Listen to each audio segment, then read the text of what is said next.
This video is all about how to join your first space. So let's get started. Once you've entered your space from your dashboard or a link, you'll be directed to something called the lobby. In the center of the screen, you can see your video feed, along with numerous buttons that help you get all your technical problems sorted.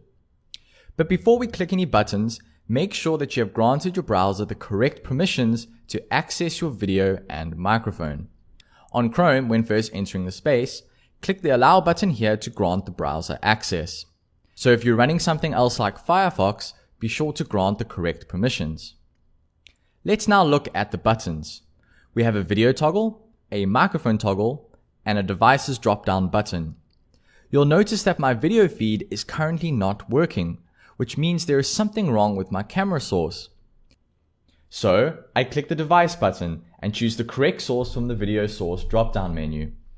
If your mic isn't working, you can also click the microphone drop-down menu.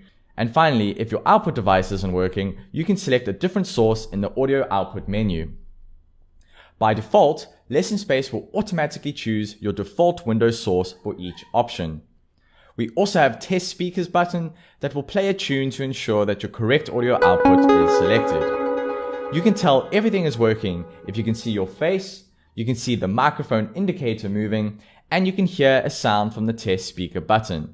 When you're ready, click the large blue button that says Join. Inside our space now, let's talk about video feeds first. Notice that we currently are on floating video mode, where we can move around and resize our video feeds. This is the default mode for existing customers, but can be changed. For new customers, the new default will be the video sidebar mode, which is still accessible for any customers, new or old, on the sidebar over here. There is also a grid layout mode, which is very useful for spaces with more people, and even the ability to present, which you can toggle over here. All of these modes will be discussed in a different video tutorial later on. In a space with a student, make sure that everything is working correctly before starting your lesson. You should see both your feed and hear your student, and your student should see you and hear you as well.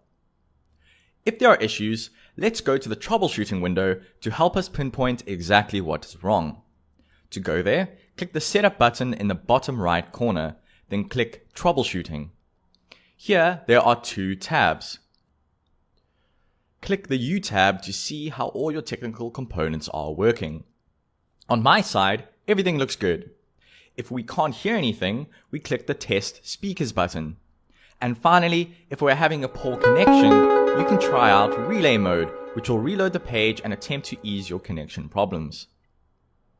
If, for example, there is an issue with your student's feed, a red exclamation will appear on the Setup button. Click it, and you'll also be able to see a red error on the Troubleshooting button. Now we can see that Lesson Space has detected a poor connection. Be sure to read the description of the problem for help. For example, Lesson Space can also not detect sound from your mic. To fix this, ensure that you have granted permissions and that you are using the correct microphone in your device list. If you are out of options, feel free to give us feedback about your issue by clicking the Report an Issue button from the Setup menu in the bottom right corner as well. And that's it for creating your lesson space. We hope that this video guide has been helpful, and check out our other video tutorials if you have the time.